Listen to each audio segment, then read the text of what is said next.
Avis vascular centre మన దేశంలోనే the best varicose vein hospital. I dream media నిర్వహించే తెర వెనుక కథలు అనే కార్యక్రమానికి స్వాగతం. నా పేరు ప్రియదర్శన్.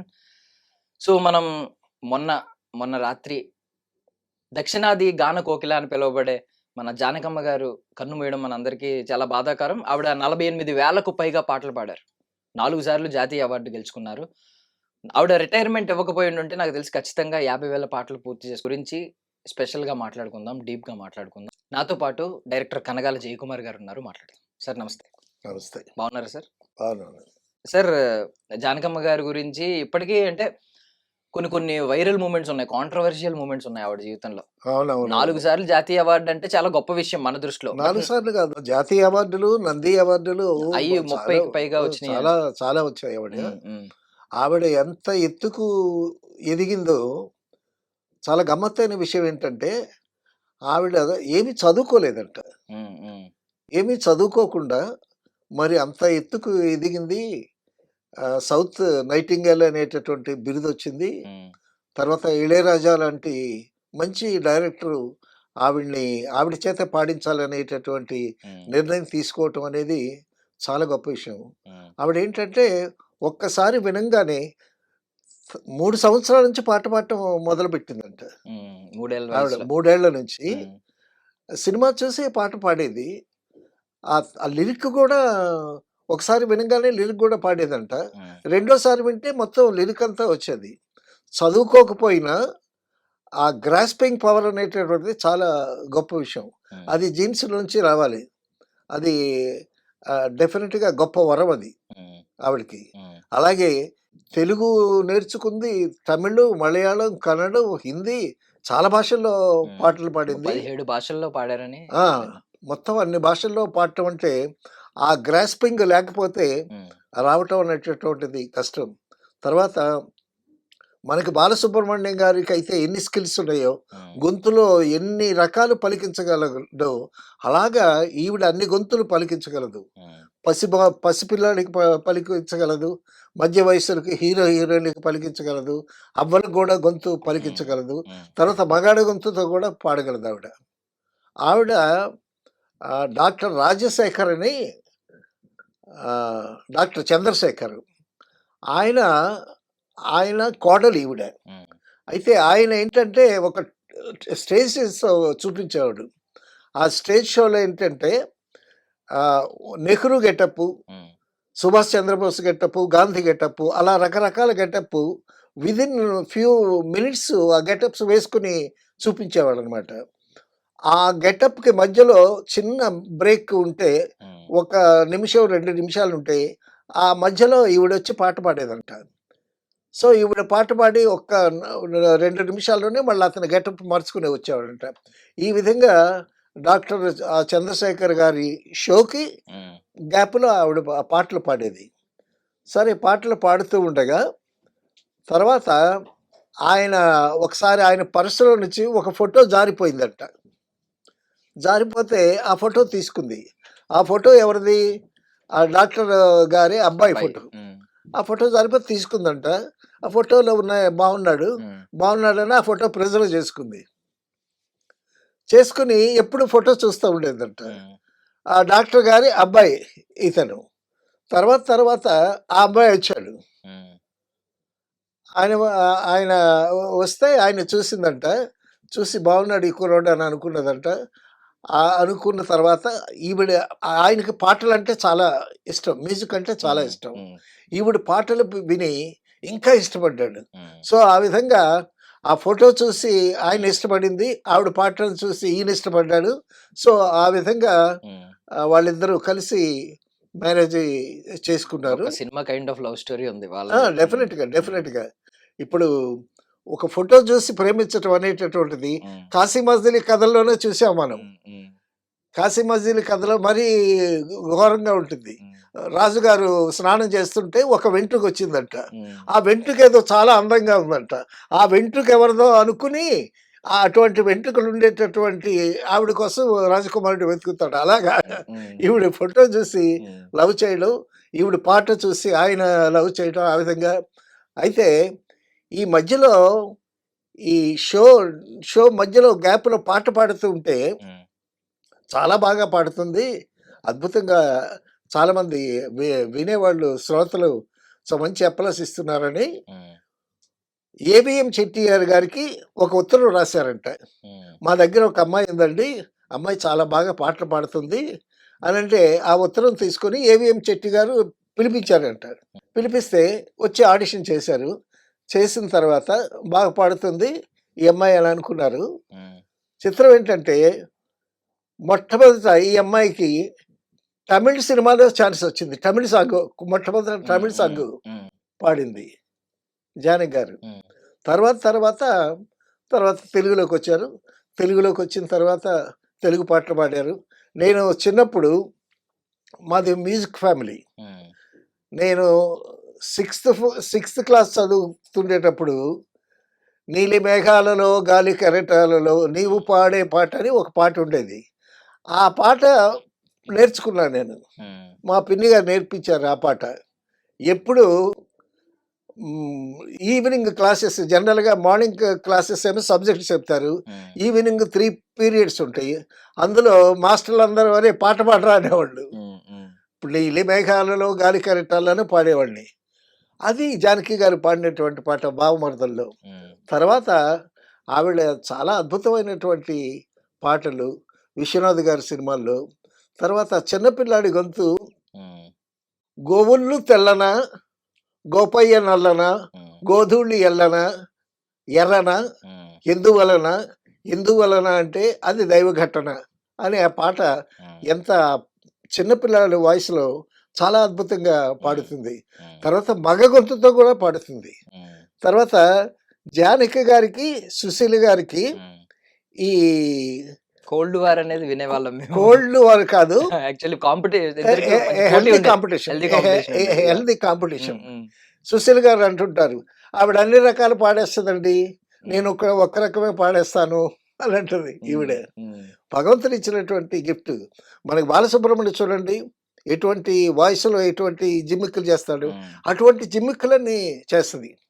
తర్వాత నెల్లూరులో మ్యూజిక్ కాంపిటీషన్ జరిగింది. హ్మ్. పాటల పోటీలు జరిగాయి ఒక ఫంక్షన్‌లో. పాటల పోటీలు జరిగితే ఒకళ్ళకి ఫస్ట్ ప్రైజ్ ఇచ్చారు. హ్మ్. సెకండ్ ప్రైజ్ ఏమో బాలసుబ్రహ్మణ్యం గారికి ఇచ్చారు. హ్మ్. ఇస్తే ఆ సెకండ్ డే ఫంక్షన్‌కేమో జానకి గారు చీఫ్ గెస్ట్‌గా వచ్చారంట హ్మ్. నెల్లూరు. హ్మ్. అప్పుడు వాళ్ళిద్దరు ఫస్ట్, సెకండ్ వచ్చినటువంటి వాళ్ళని పాటలు పాడించారు. పాటలు పాడిస్తే ఆ 2 పాటలు విన్నారు జానకి గారు. హ్మ్. విని జడ్జెస్ ఏమనుకోకపోతే నేనొక మాట చెప్తానండి మరొకలాగా అన్యథా భావించొద్దు. హ్మ్. సెకండ్ ప్రైజ్ వచ్చిన ఈ కుర్రాడు బాలసుబ్రహ్మణ్యం కుర్రాడికి అసలు ఫస్ట్ ప్రైజ్ ఇవ్వాలి. అతని పాటే బావుంది హ్మ్. అని అందంట. జనరల్‌గా ఆ విధంగా ఎలాగా కాంట్రడిక్ట్ చేయరు. చెయ్యరు, హ్మ్. చేయకూడదు. హ్మ్. కానీ బాలసుబ్రహ్మణ్యం గారి పాట అప్పుడు బాలసుబ్రహ్మణ్యం గారు గాదు. హ్మ్. బాలసుబ్రహ్మణ్యమే. హ్మ్. హ్మ్. బాలసుబ్రహ్మణ్యం పాట అంత బాగా నచ్చింది ఆవిడకి. హ్మ్. తర్వాత ఆవిడే బాబు నీ వాయిస్ బావుంది. నువ్వు ఇండస్ట్రీకొస్తే బాగా బావుంటుంది.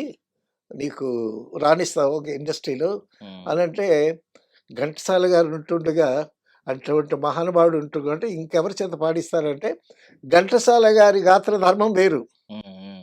చాలా గంభీరంగా ఉంటుంది. అన్ని రకాలుగా పాడతాడాయన. అందులో సందేహం లేదు. హ్మ్. అయితే ఇటువంటి వాయిస్ కూడా కావాలి ఇండస్ట్రీకి. ఒక్క ఘంటసాల గారితోనే కాదు గదా! హ్మ్. ఇప్పుడు ఘంటసాల గారు ఉండేటప్పుడు 'పిబి శ్రీనివాస్' ఉన్నాడు. అంతకుముందు 'ఎంఎస్ రామారావు' గారు ఉన్నారు. హ్మ్. సో, వాళ్ళంతా సఖమైపోతుంది. బట్ కొత్త నీరు గూడా కావాలి గదా! సో, ఆ విధంగా ఎంకరేజ్ చేస్తే అప్పుడు ఈయన హ్మ్. బాలసుబ్రహ్మణ్యం కావాలని ఏఎంఐ అక్కడ చదువుకుంటానని వాళ్ళ ఫాదర్ చేత మద్రాస్ వచ్చి హ్మ్. తర్వాత తన ప్రయత్నాలు తను చేసి తను సింగర్ అయ్యాడు. హ్మ్. సో, ఆయన్ని బాగా ఎంకరేజ్ చేసినటువంటి గొప్ప ఆహ్, ఎంకరేజ్ చేయటం గూడా చాలా మనసుండాలి. అవును. అవును. ఇండస్ట్రీలో తొక్కు తొక్కుడు బిళ్ళాట ఎక్కువ. అవును. కొంచెం తొక్కేస్తూ ఉంటారు. కాబట్టి ఏంటంటే తర్వాత బాలసుబ్రహ్మణ్యంతో ఆ పాట పాడేటప్పుడు గూడా వాళ్ళిద్దరికీ ఆహ్, ఆహ్, మంచి గమకాలుంటాయి చూసారా? హ్మ్. హ్మ్. పాట పాడుతూ ఆ చివరన ఎక్కడో ఒక సంగతి వెయ్యటం. ఉమ్, ఆ సంగతులన్నీ బాగా వీళ్ళిద్దరూ అనుకుని వేస్తారు. వీళ్ళిద్దరికి పోటీ. ఉమ్, ఆవిడేమంటదంటే నేను ట్రాక్ పాడతాను ముందు. ఉమ్, ఆ గమకాలన్నీ వేస్తాను. నా గమకాలు విని బాలసుబ్రహ్మణ్యుడు కౌంటర్ వేస్తాడు. ఉమ్, అయితే జనమేమనుకుంటారంటే బాలసుబ్రహ్మణ్యాన్ని చూసి నేను వేశాను అని అనుకుంటారని కూడా చెప్పింది ఆవిడ. ఉమ్, సో, బాలసుబ్రహ్మణ్యం అంటే చాలా ప్రేమ. ఈవిడకి కూడా ఒక ఫంక్షన్‌లో అయితే ఆవిడ భుజం మీద వాలి ఉమ్, ఆ! చాలా చక్కని అనుబంధం. సో, ఒక సాటి గాయకుడిని అలాగ ఆదరించడం అనేటటువంటిది చాలా గొప్ప విషయం. ఉమ్, yeah. చిత్ర గారి గురించి ఒకటి విన్నాం సార్. చిత్ర గారు కెరియర్ బిగినింగ్ లో జానకమ్మ గారిని ఇమిటేట్ చేస్తున్నారు అని చెప్పి అనేవారంట. కొంచెం జానకమ్మ గారి వాయిస్ ఆ మాడ్యులేషన్ గాని కొంచెం కొంచెం. ఆ వాయిస్ దగ్గరగా ఉంటుంది. ఉమ్, ఉమ్, సో, జా ఆవిడ పాటలంటే చాలా పిచ్చి ఈవిడకి, ఉమ్, చిత్ర గారికి. సో, జనరల్‌గా ఏంటంటే, మనం ఘంటసాల గారి పాట పాడుతూ ఉంటే, ఉమ్, పాడుతూ ఉంటుండగా మనకు తెలియకుండా ఆ ఘంటసాల గారి ఆ స్టైల్ దిగిపోద్ది. ఉమ్, అలాగే జానకమ్మ గారి పాటలు పాడేటప్పుడు సో, డెఫినిట్‌గా ఇమిటేషన్ ఉంటుంది. ప్రేమ వల్ల, ఆ అడ్మిరేషన్ వల్ల. అభిమానం వల్ల ఉమ్, ఉమ్, మనకు తెలియకుండా ఆ సంగతులు పట్టడం అని గాని, ఉమ్, ఆ వాయిస్ కూడా అలా రావటం అని గాని, ఉమ్, మీరు గమనించారో లేదో, రాజేశ్వరరావు గురించి మాట్లాడుతూ బాలసుబ్రహ్మణ్యం గారు ఉమ్, పీల వాయిస్ పెట్టి రాజేశ్వరరావు గారి వాయిస్ ఇమిటేట్ చేస్తారు. ఉమ్, సో, అది ఆ పాట పాడేటప్పుడు అనుకోకుండా ఇమిటేషన్ కొంత వస్తుంది. ఉమ్, తర్వాత, తర్వాత మ్యూజిక్ డైరెక్టర్స్ చెప్తారు. ఉమ్, మా జానకి గారున్నారు. జానకిలాగా పాడితే మిమ్మల్ని ఎవరు ఎంటర్‌టైన్ చేస్తారు. మీకొక సొంత గొంతు కావాలని. ఉమ్, అలాగే సుశీల గారు చాలా అద్భుతంగా పాడినా, ఉమ్, అంతకుముందు లీల గారు బ్రహ్మాండంగా పాడిందావిడ. ఉమ్, లీల, జిక్కి గొప్ప గొప్ప గాయకులు ఉన్నారు. ఉమ్, వాళ్ళు తెలుగు రాకపోయినా సరే, తెలుగు అద్భుతంగా పాడారు లీల గారు. ఉమ్, లీల గారి పాటలు పాడుతూ వచ్చిన సుశీల గారు. ఉమ్, అలాగే అటువంటి ఇమిటేషన్ లేకుండా తనకంటూ ఒక సొంత స్టైలు, సొంత గొంతు ఉన్నటువంటి గొప్ప గాయనిమణి ఉమ్, జానకి గారు.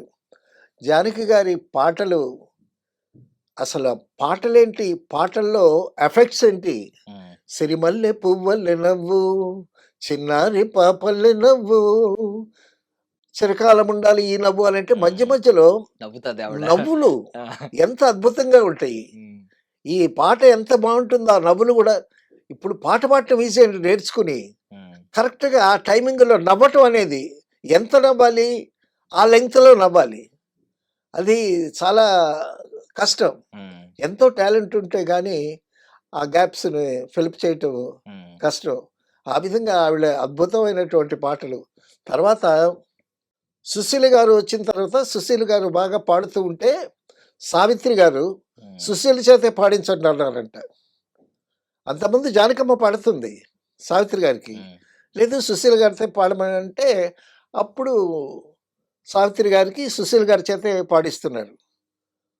అయితే ఈ జానకి గారు ఆహ్, ఒక సినిమా, వల్ల ఒక సినిమా 'జమినీ గణేష్‌లో' సావిత్రి తమిళ్‌లో యాక్ట్ చేశారు. ఉమ్, ఉమ్, దాన్ని తెలుగులో డబ్ చేశారు. 'మురిపించే మువ్వలు'. ఉమ్, 'మురిపించే మువ్వలు' అనే టైటిల్‌తో దాన్ని తెలుగులో డబ్ చేశాడు. అది కలర్ పిక్చర్ కూడా అనుకుంటా. 'జమినీ గణేషన్', 'సావిత్రి'. ఉమ్, 'జమినీ గణేషన్' అందులో నాదస్వర విద్వాంసుడు. సో, ఈవిడ పాడుతూ ఉంటే నాదస్వరం ఫాలో అవుతుంటుంది. ఉమ్, తర్వాత నాదస్వరం వస్తే ఈవిడ పాడుతా ఉంటుంది. ఉమ్, 'నీ లీల పాడెద దేవా' అని చాలా అద్భుతమైనటువంటి పాట ఇప్పటికీ వినిపిస్తుంది ఆ పాట. ఆ పాట డబ్ చేశారు గదా! ఉమ్, మరి జానకి గారు పాడాలి గదా! నేను పాడను సావిత్రికి, ఉమ్, సుశీల గారినే పాడమనంది ఈవిడ. సావిత్రికి నేను పాడనంది జానకి గారు. ఎందుకంటే, నా పాటలన్నీ సుశీల గారి చేత పాడించమని సావిత్రి గారు అన్నారు గదా! ఉమ్, ఉమ్, అందువల్ల నేను పాడను అని అన్నారు. ఆ పాట అసలు ఒరిజినల్‌గా తమిళ్‌లో చాలామంది చేత ట్రై చేస్తే కాలేదు. ఉమ్, ఆ ఒక్క స్ జానకి గారే పాడగలరు ఆ పాట. సో, అప్పుడు అందరూ బతిమలాడితే అప్పుడు ఉమ్, తెలుగులో ఆవిడే పాడింది. ఆ పాట పెద్ద సూపర్ హిట్టు. ఇప్పుడు సోషల్ మీడియాలో, కచేరీల్లో ఎక్కడ చూసినా ఆ పాట అద్భుతంగా వినిపిస్తుంది ఇప్పటి వరకు. అటువంటి అద్భుతమైనటువంటి గాయని. తర్వాత అండి ఆవిడ వస్తే చక్కగా ఒక నిండు ముత్తైదులాగా వస్తుంది సెట్‌కి. చక్కగా ఫుల్‌గా నెక్ వరకు వేసుకొని, నిండుగా చీర కట్టుకొని, చక్కగా బొట్టు పెట్టుకొని, ఒక తెలివింటూ ముత్తైదువులాగా వస్తది. ఆవిడ చూడంగానే ఒక పవిత్రమైనటువంటి భావం కలుగుతుంది. తర్వాత ఆవిడ జానకి గారిలో గొప్ప విశేషం ఏంటంటే, పాటలు పాడేటప్పుడు కొంతమంది చెయ్యి ఊపుతారు. కొంతమంది ఇలాగ కదలికలు ఉంటాయి. ఆవిడ ఏమి కదలకుండా అలాగా నించొని ఇన్ని రకాల స్వరాలు పలికిస్తదో గొంతులో. కదలకుండా నిశ్చలంగా ఉండి అద్భుతంగా పాడుతది. సో, అది చాలా కష్టం.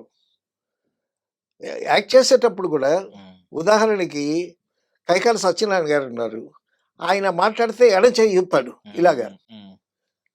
ఒకసారి 'మోహన్ బాబు' ఎడమ చెయ్యి పట్టుకుంటే ఈయనకి డైలాగ్ రాలా. అలాగే కొంతమంది డైలాగ్ చెప్పేటప్పుడు, పాట పాడేటప్పుడు కొంచెం బాడీ లాంగ్వేజ్ ఉంటుంది. అసలు ఏమీ లేకుండా ఒక ఒక దీనిలాగా ఒక మంచి శిల్పంలాగా నుంచుని ఆ విధంగా ఆ గొంతులో అన్ని రకాల స్వరాలు పలికిస్తది. 'సప్తపదిలో' పిల్లాడి గొంతు ఎంత అద్భుతంగా పలికించిందండి. ఆ బామ్మ గొంతు అలాగా తర్వాత మగాడి గొంతులో కూడా పాడుద్దావిడ. అంత 'స్వాతిముత్యం' పాటలో కూడా ఆ పిల్లాడి గొంతు ఆ! ఆవిదే అని పిల్లాడి చెప్పి. గొంతు.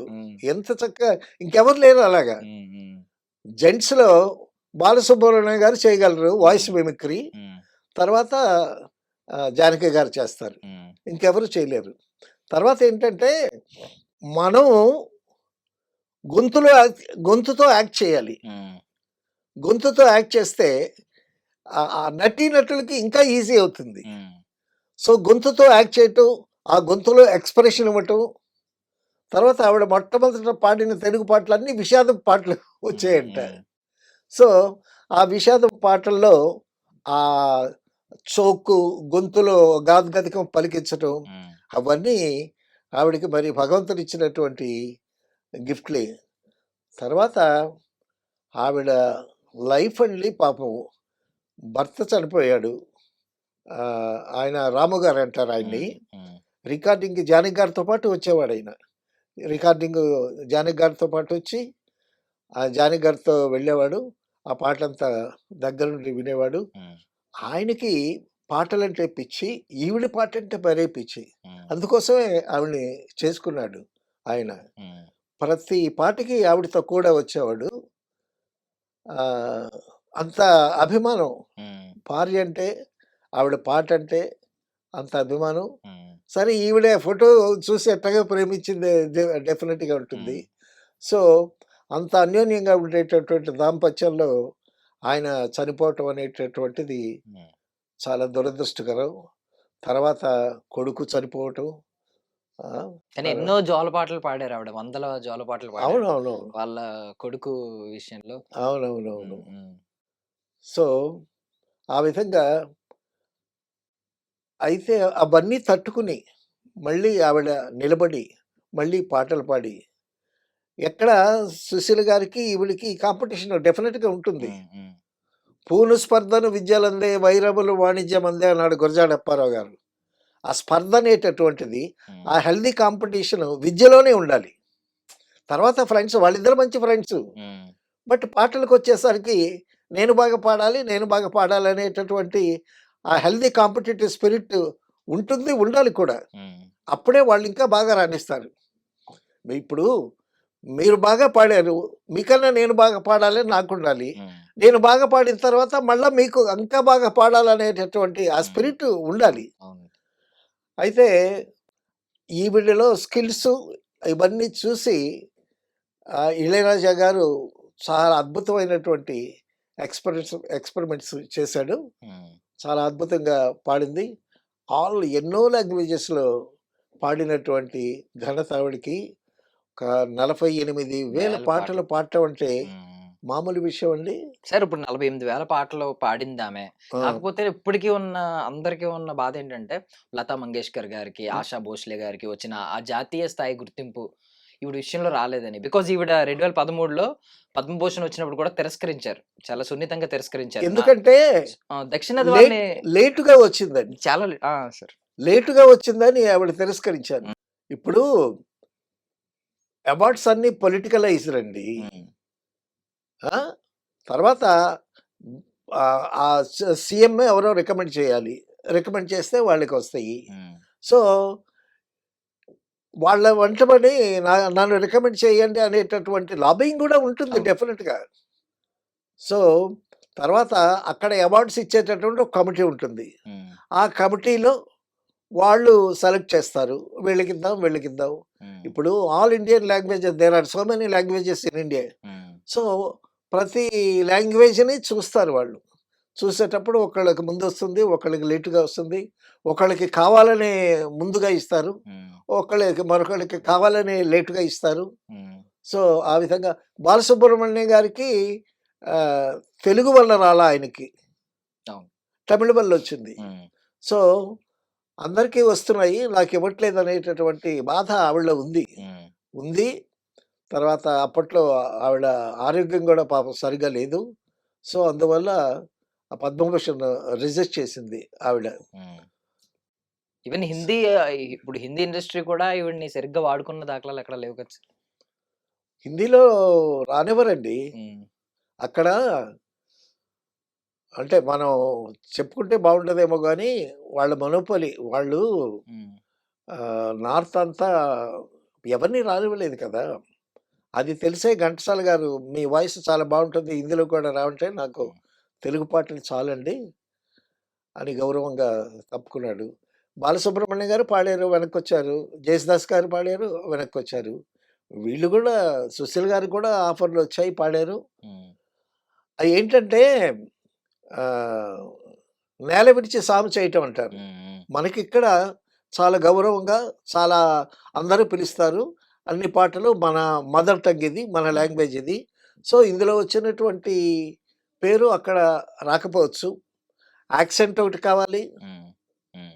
ఆ లాంగ్వేజ్ బాగా తెలియాలి. హ్మ్. అందులో జానకమ్మ గారు ఈ తెలుగు, తమిళం మన సౌత్ ఇండియా చాలా భాషల్లో పాడారు. కన్నడ ఎక్కువ పాడినట్టున్నారు కదా సార్. కన్నడ కన్నడ ఎక్కువ పాడారు. మలయాళంలో వచ్చింది సార్ ఎక్కువ. 2 నేషనల్ అవార్డులు మలయాళంలో వచ్చినాయి. అవునవునవును. తమిళ్‌కే వచ్చినాయి sir. Yeah!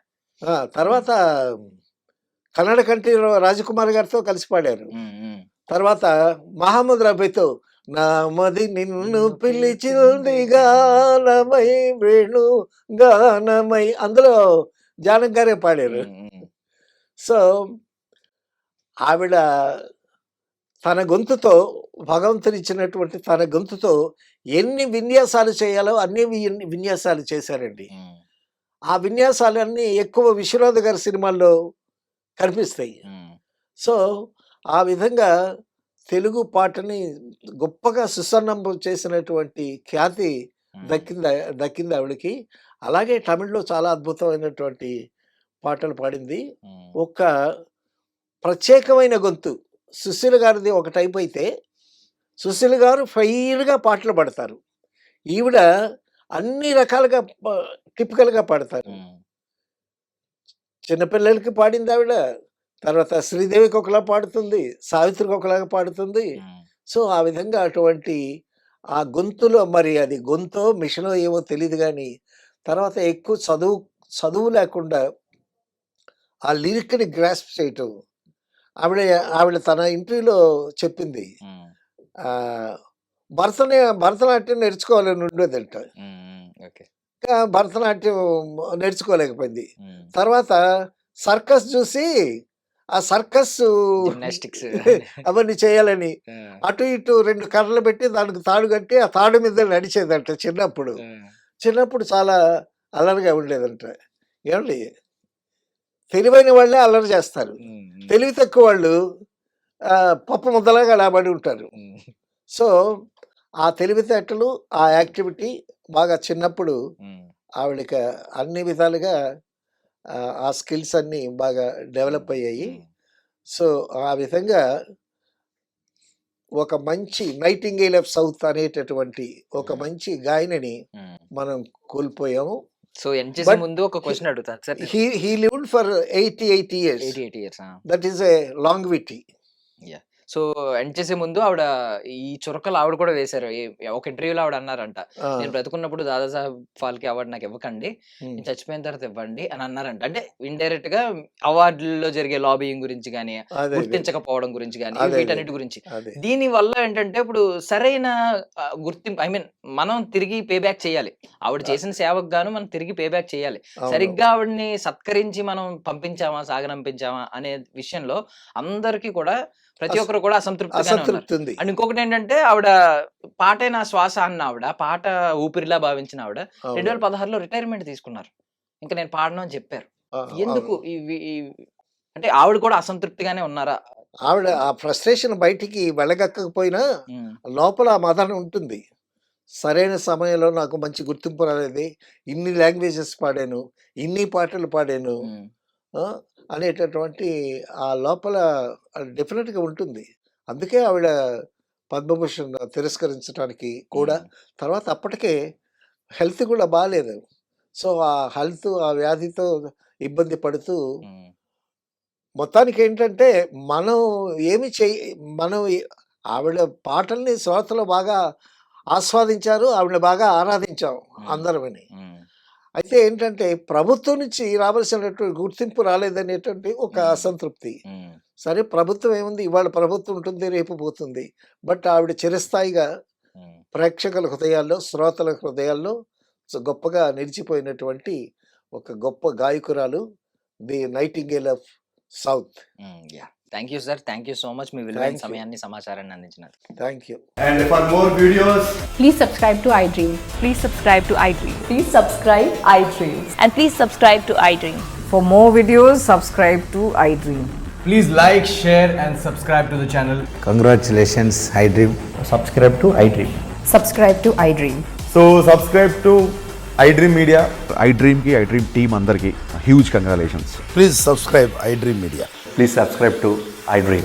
Subscribe iDream. Please subscribe to iDream. iDream అంటే నా కళల ఛానల్ సబ్స్క్రైబ్ చేసుకున్న నోరు తిరుగుతలేదు, మీరైతే గంట గుర్తు కొట్టండి. For more such videos, please subscribe to iDream. Subscribe to iDream. Please subscribe to iDream. Please subscribe iDream Media. Please do subscribe to iDream. Please subscribe to iDream Media. For best entertainment and information, please subscribe iDream. And don't forget to subscribe to iDream.